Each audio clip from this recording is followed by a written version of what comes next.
Hey everybody, and welcome back to another episode of the Indy Investor Pod. We got part two with Nick, Aseel, and Lauren. Excited to just dig into a little bit more of their experience being an out-of-state investor and now being an in-state investor, as they are now live here in Indianapolis and are investing here and being successful with their investments as well. We brought up on the last episode, they've made a ton of mistakes along the way. Hopefully you can learn from them as we all learn from each other through what's going on. And it's because of those mistakes that they are doing what they're doing today. And I really appreciate them being on here and sharing some of that wisdom with you all. So Lauren, I want to start with you on this first question here. Basically, we were talking about some things that any tips that you would have for out-of-state investors and being new here and now seeing it and things. I want to start off with, is there anything that you would have done differently, knowing what you do now, living here in Indianapolis, or maybe just through experience and stuff like that? When you first started investing, you were in Oregon, investing in Indianapolis. Is there anything that you would do differently now, knowing what you know? I think hindsight's always helpful, right? But I would have spent a little more time vetting my team up front. I think that we were excited to get started here, and there were a couple of helpful people that jumped in on bigger pockets and volunteered their services, and seemed like a good idea. So we moved forward with an individual as a property manager, for example, and they sold us a couple of houses, and we were excited to get started. And then after you own those homes for a while, you realize that, okay, well, maybe they were a little too incentivized by the commission on selling that property versus really being in it for the long term. So just making sure that you don't jump on the first person that you try to work with. You actually kind of see what's out there and make sure that you're clear on what your goals are in the short term and the long term, to make sure that you're aligning yourself with team members that are going to help you. And sometimes there isn't a one size fits all. You end up with several different wholesalers you're working with, or agents, depending on what your goals are, and even sampling different property managers. So that would have been something that I could have probably avoided some heartache if I had just done a little bit more due diligence, making sure I was working with the right people that were aligned with my particular goals, and not, something that's just real short term. Yeah, that's really good. And I you bring it up now, and Aseel brought that up on the, on the part one that we did on this too, of like just vetting your vendors and vetting contractors and just vetting your team and things like that. Like, honestly, it's just the same thing. If I'm going through and if I'm interviewing somebody for my company, like, I'm going to practice that interview. I'm going to write out my questions. I'm going to, make sure they're the right questions. I'm going to do the same thing with contractors or lenders or whoever it is. I'm going to write out those questions, maybe send them to somebody that is is a little bit more experienced. Like, hey, is there anything else I should be asking or anything? That's one of my favorite questions in the interview too, or just as I'm, talking to a new contractor or anything, like, what else should I be asking you? Like, literally just asking that question and see if they bring up anything that you haven't thought about. I think is really good. So vetting your team, I think is great input there. So Aseel, how about you? Is there anything that you would have done differently on what you were doing out of state versus in state? Yeah, really, there's two things that kind of stand out to me.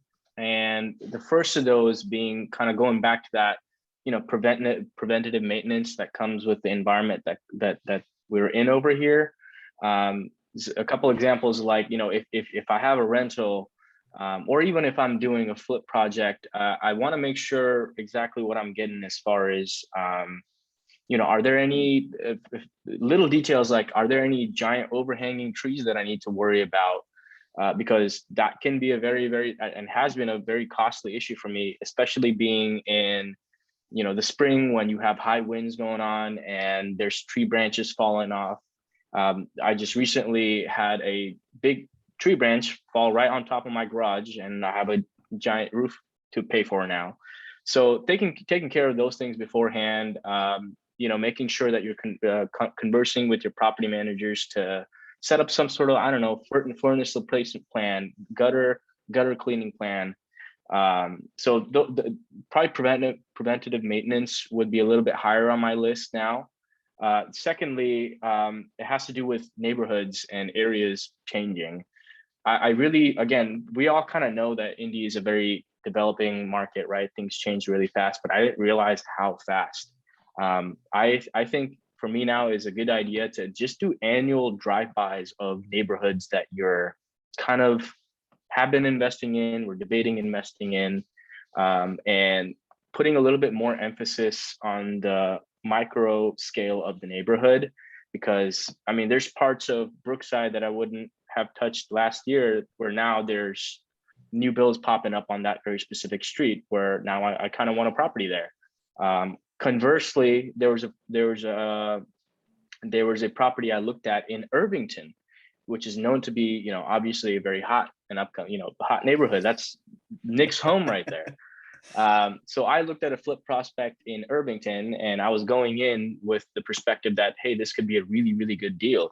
But it was on one tiny little street of Irvington where I had never really bought anything before.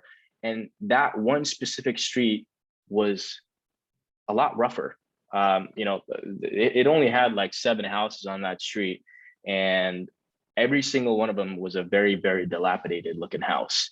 So my ARV on that specific home automatically took a haircut. I can't comp this out the same that I can comp out every other house that's prime in Irvington.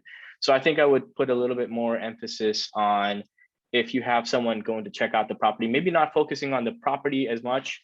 I mean, you do want to focus on property, but additionally, you also want to look at the surroundings of the property and judging, hey, what do the neighbors look like? What does the street look like? Something beyond just, your immediate asset. Yeah. So that's great advice. Hopefully I think that too, helps. like when your contractors or property manager or anybody are walking through a house, I don't want just pictures of the house or a video of the house. Show me the neighborhood as well. Show me what's going on around it, because I like the visuals. I want to see all that stuff. So Nick, how about you on what are some things that maybe you would do differently as an in-state investor, as an out-of-state investor, knowing what we know now? Absolutely. Yeah. And that was absolute gold. Aseel got really tactical there. Take notes on everything he's saying, except for that whole thing about Irvington. Irvington's awesome. Every house in Irvington's great. You guys should all buy every house you can get in Irvington. Clearly joking there. Yeah. So I'm going to get a little less tactical and a little bit more high level, but I think it might be helpful. I would say unbundling. And what I mean by that is I wouldn't bundle your team members. I don't want my contractor and my agent being in the same business together. Same with my property manager and my agent. I want people that are kind of looking over each other's shoulders on a regular basis and checking. We've talked about it. We've alluded to some issues we've all had with different team members where maybe the incentives weren't necessarily aligned. So making sure that, hey, your property manager is actually saying, yeah, this house is actually going to be good, and not just trusting what your agent has to say because they're convinced that they need to get a transaction in order to get paid. The property manager has to fill in and actually manage that on the back end. Conversely, making sure that your contractor is being checked on by your property manager. Again, just keeping all these people separate so that there's a certain amount of different team members on your side. I always like having a bigger team. I know it takes a little bit more management on your part, but generally speaking, you're probably going to end up better in the grand scheme of things. That's number one. Number two thing that I think would be super, super valuable, and you could get 90% of the advantage that I have from being out here just by doing this, is spend more time out here. Come out here quarterly, spend 3 to 7 days out here, and just go have drinks, drive neighborhoods, get dinners with people. Your waistline won't appreciate it. I know mine certainly doesn't. But in the grand scheme of things, I think you guys are going to get a whole lot out of it. Like heck, Brian, you and I got together for a drink the other night, and I think we hammered out a deal. I do that on the regular at this point, just from being local. And then finally, the last thing that I think really makes sense for everybody is to tell everybody what you're doing and what you're specifically looking for. Like we've alluded to earlier, people are willing to share. Heck, I had Aseel help me out with a contract the other day. Brian, I told you I was looking for a new team member to add to the team, and you more than delivered on that one. So definitely highly recommend to tell everybody what you're doing. Yeah, it's amazing. I like to say that all the time and stuff. If I'm going out if I just sit down at a bar to have a drink, I'm going to talk to everybody around me about what I do, what I want to do and stuff like that. And I hate networking. I'm not good at small talk, but I will do that because guarantee out of like 1 out of 3 of those people are going to be in real estate or know somebody in real estate in some way and have some type of connection and stuff like that. So I think that's great advice. So on this note, I think you guys alluded to, like when you would come out and like you would stay in Indy and check out some things and stuff. I want to touch on that a little bit. Like when people do come out to Indy, where do you recommend they stay? Where's a good area? Like, I know we want to say like, hey, this is probably definitely check out the neighborhoods that you're investing in or think you want to invest in and stuff like that. But is there anything that any place you would definitely recommend, like, hey, stay here because it's going to be central, or this is just a nicer area, this is where I recommend, or anything like that really stand out to you guys? Nick, we'll start with you. Yeah, I mean, I've got a great Airbnb up in Fishers if you guys want to check it out. But no, for put real a plug in for any of your Airbnbs and stuff. No, I mean, I recommend being downtown, staying kind of central. It's a cool area to hang out. I think also you could hang out in like a Broad Ripple. I think it's a cool area to hang out. Plenty central to hit all the different neighborhoods you might be interested in. So, bro. Heck, Irvington, I used to stay down with a decent amount when I was remote. I think those are really awesome areas so that you can, get out and about, rent a car. This is not a walking city, particularly not during 6 months of the year. And I think that you can do a lot of good stuff there. Yeah, really good tip with the rental car. Like I see too many investors come like fly in and like Uber to their Airbnb and they set up meetings all around. No, but rent a car. Like rental cars are expensive right now. I understand that they're higher than they ever have been, but it's worth it. Spend $100 a day, drive around, do Turo or whatever, but drive around the city. It's 100% worth it and stuff. So Aseel or Lauren, any advice on where people should stay or where to check out or anything to add to what Nick just said there? Yeah, no, I would definitely recommend, if you can find an Airbnb in a neighborhood that you're considering investing, that's always helpful to be able to kind of live there for a couple of days and see what it's like. I've really been enjoying the Bottle Works area lately. I know they've got a big hotel there on the east side. It's just, fun little restaurants and things that you actually can walk to around there in the Mass Ave area. And, lots of stuff to do on the north side if you want to go up to Carmel. And I think a lot of investors, at least when I would come to town, would stay downtown, and there's still lots to do there, but there's also a lot to do around Indianapolis. So if you've got a car, I would definitely think, it's worth it to get a car so that you can get to some of these outlying areas that you might not necessarily explore if you're just going off of, the handful of neighborhoods that you tend to hear a lot about.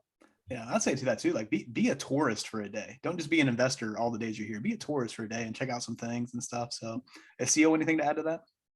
Yeah, I mean, personally, I think it just kind of depends on the goal of your trip, right? If you're here just to network, I would figure out where everybody is and that whoever it is that you want to network, maybe stay central to there, maybe downtown.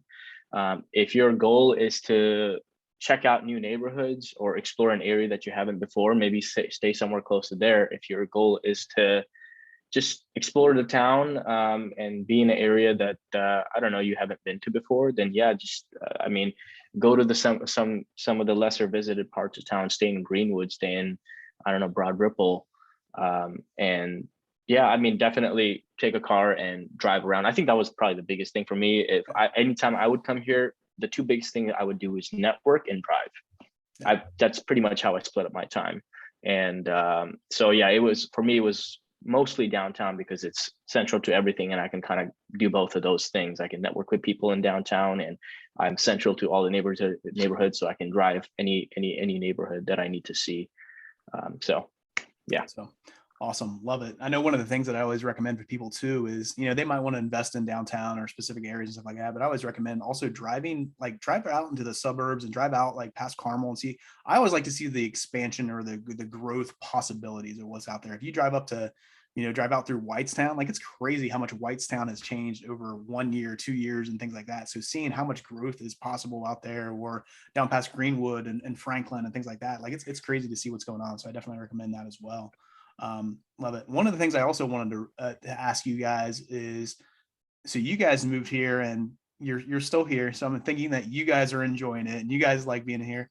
I want to know too about how your spouses are enjoying Indianapolis now that not just you guys are transplants to Indy, but they're also Hoosiers now. So how has that transition been to them? With the weather changes and what's going on here and the investment. How are they viewing like, hey, we being in here in Indianapolis and being a part of the community as well? So Aseel, let's start with you, because I know Darlene was a little weary about the weather, as were you when you moved here. Yeah, she's from Arizona, so very, very big weather change. She's it's kind of been honestly eye-opening for both of us. You can't just move from the West Coast and act like everything is normal when you're going from 30 degrees to 80 degrees the next day. So I will say the one thing that we both found really beautiful was the actual change of the seasons. We don't really get that much in the coastal markets. It just, again, I think the lowest it'll drop is like 40. and everything kind of, I don't know, it looks the same here. It's the weather changes are very in your face here in Indiana. Everything changes colors in fall, and everything starts blooming in the spring, and everything dies in the winter. So it's very much in your face, and it's actually kind of, it's helped her get on board with what I'm doing as well. As far as the real estate, she sees the properties that we're going to, she sees the potential in the city, so she's able to realize what I'm doing here, and it's a lot easier for her to kind of support it and be a little bit closer to it. So it definitely helps when I'm working. That's awesome. So love it. Nick, how about you guys? Yeah, so we were going to move here for 6 months, and that was the longest we were going to live here. No doubt we were moving back. Clearly that didn't happen. And so my wife fell in love with it. She fell in love with the seasons, particularly the fall, seeing all the leaves change. That was really cool for her. She stopped walking ugly houses with me, is really the biggest adjustment. She likes walking the pretty houses, the ugly ones, not so much. But what she really fell in love with is the fact that almost anyone can have a fairly decent quality of life out here. It doesn't take, hundreds of thousands of dollars to have a decent home. A cleaning lady is able to afford a decent home in a decent school district. So that's something she really liked, and the fact that we could have really nice cost of living out here. Services aren't as cheap as we thought. The housing's cheap, but not necessarily the services. But overall, yeah, she absolutely loves it. She's a little bitter about the fact that it's the middle of April and we got some snow. But other than that, I think she's on board. Yeah, nothing like snow after Easter, right? So yeah, no kidding. Always interesting. So Lauren, how about you guys? Yeah, no, my husband's a great sport. We moved out here for the real estate piece, and I focus primarily on that. He's got a more than full-time W-2 job in the IT field. So I think, like Nick, he spends the majority of his time on Zoom, and I think he's, now that COVID's kind of finally subsiding and we're able to get out a little bit more and do some more exploring of the city, he's starting to, it's growing on him more than it did when he was kind of holed up in his office at home on the outskirts of town. But no, we're really enjoying the accessibility, because we weren't from a big city in California with lots of amenities. We were from Oregon, so being able to go to a Pacers game or a Colts game, or all of the different events and activities that have come to Indy, it's not just a racing town, it turns out. So no, he's enjoying it. We're enjoying getting to take the kids to the zoo and do all of those things, as well as its accessibility to other big cities. I mean, we can go to Chicago in a few hours. You can get to Louisville. You can get to Cincinnati. We actually took a little road trip to the East Coast that never would have been possible when we were on the West Coast. So yeah, he's learning to love it here, and I don't know that we'll be here forever, but it definitely it's a much kind of slower quality of life for us and our kids, and the affordability is fantastic because it's given us a ton of flexibility, and it's doing what it was intended to do. Yeah, awesome. So no, great stuff, guys. So got a couple more questions before we get you out of here today. Next question is, I want to know, kind of like, with you guys living here in Indianapolis now, obviously the one big advantage that we have over an out-of-state investor is that we can actually drive to the property like tomorrow if we need to, or today or this afternoon. You can check on things. You're a little bit more you're able to be a bit more hands-on. Past that, is there anything else that you guys feel like you have an advantage of, or that you enjoy more, or that you kind of see like, hey, this is nice. I can rock this out because I'm here and because I am local to this stuff. Is there anything past just being here and physically being able to go out to the properties? What's something else that you're able to do that maybe you have an advantage of over an out-of-state investor? And if anybody's on that fence of like, I don't know, maybe do I need to travel out there more? Do I need to move out there more? What's something else that you could see that you guys have that advantage of? Lauren, let's start with you on this one. As I was kind of thinking about this conversation we were going to have, I was realizing, for me personally, if anything, I think that this experience in living here has taught me that I don't have to live in Indianapolis to be successful. I think that, better understanding and knowing the city and being able to travel here on some sort of a regular basis is important, at least for the type of investing that I've been doing. But I can't think of any particular advantages that, me living here has meant that, I've just completely launched into a different stratosphere. That's not been the case. If anything, I have a tendency to want to walk my properties maybe more than I should. So perhaps in my case, it would be helpful if I had some distance and I could lean on those systems a little bit more. But I think if we're not talking about the ability to just physically drive by a house that just listed, or a wholesale listing that's got a walkthrough happening today and only today, those types of opportunities, I've definitely been able to snag some deals just because of my physical proximity and being able to go do some of that stuff myself. But aside from that, I think that it certainly doesn't hurt to be here, but it's also taught me that it's not essential. And at some point, if we do decide that we want to go live on a beach somewhere or somewhere else, that doesn't mean that we can't still be successful with our investments here. Awesome. You walked right into it, Lauren. As I asked that question, I was like, I'm really hoping somebody's going to say, like, you can be successful whether you live here or not. So you walked right into it. You really can. I wish it was a lot easier by being here, but in reality, I think that it's taught me things that in some ways I could benefit from, even if I was remote again. Yeah, that's awesome. So Nick, I want to ask you this question, play off of what Lauren just kind of answered, because she said like maybe she wants to try to walk her things or walk her properties a little bit more. And like that, is it harder to be hands off or hands on as you're here, or is it an advantage to live here versus out of here? What's your just take on that? Yeah, when I moved out here, I thought I was going to be walking properties, driving for dollars constantly at my projects. And that has not been the case. I spend almost every minute in front of my computer. I still rely on my team for everything. I don't know anything about construction. I don't know anything about design. I don't have my real estate license. I rely on people that are smarter than me to go do those things. Now, do I have advantages from being out here? Absolutely. Everybody here in Indianapolis knows me, or I'm certainly working on it. I'm gonna make that happen here over the next couple of months. And so do I get opportunities that other people don't? I probably do, because I'm able to get eye to eye. But that doesn't mean that as a remote investor, you're not able to fly out here and do that similarly. Yeah.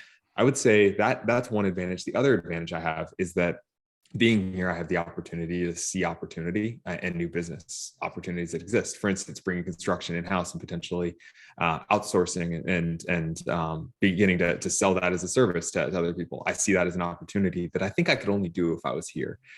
Same, if I wanted to start a property management company, you would have to be here local in order to really be taken seriously. So seeing business opportunities and leaning into those. Additionally, I think I probably have access to more investors because I'm here locally. It's, hey, the perception of boots on the ground is a real thing, even if I'm hiring out those boots anyway. Me being here definitely gives me some credibility. But in the grand scheme of things, if you're just looking to do this yourself, use your own capital, I think you can totally do this remotely just as effectively as the three of us are here. Yeah, awesome. Aseel, anything you want to add to that conversation? Yeah, I think it biggest thing besides from all the other stuff that you mentioned, Brian, for me has been networking.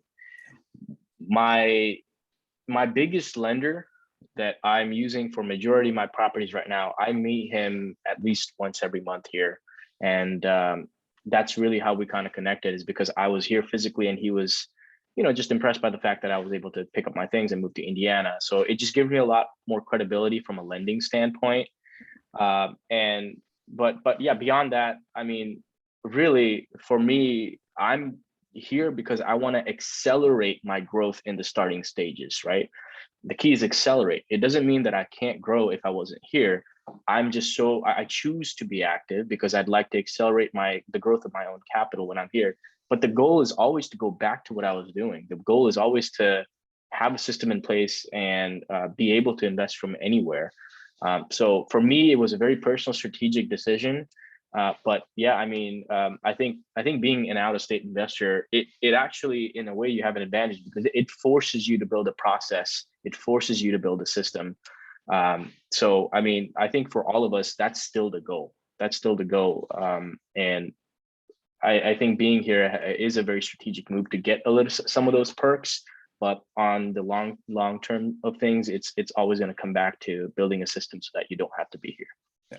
Awesome. So my takeaway from all of that was either move here or visit here as much as possible, make all the connections, build your team, scale it to where you want to, and then move to a beach like Lauren, and then just hang out there. And that's it. So, I love it. So Awesome. I got one more question as we wrap up here, guys. And this is one of my favorite things to talk about, like as we're, talking about Indy and stuff like that. But I want to go around the horn here and give you guys an opportunity to give out your information if somebody wants to reach out for you, some more questions and stuff like that. But then also, if you guys could also throw on you can give one or a couple or, whatever you want to. But when people are visiting here, what are some places that they should hit up for someplace to eat, someplace to drink, someplace to grab a coffee, any favorite hangout spots or date night spots or anything like that you guys want to incorporate or throw out there as we go around the horn and just kind of give out some information as well as where people can reach out to you. So Aseel, let's start from you. So what's your contact info? And then where do you like to hang out while you're here? What do you recommend for people? You can find me on Facebook. You can find me on Instagram. It's my full name. You just search me up, Aseel Yerunkar, and you'll be able to find me on both of those platforms and just shoot me a message and I'd be happy to chat with anyone and everyone. Man, that's a hard one. Just because I've been in such an exploratory process since I've been here and I found a lot of good places. If we're talking just like a good old reliable restaurant in the heart of downtown, I really like Library. I think that's how you say it. Library, I think I say it different every time. Yeah, Library.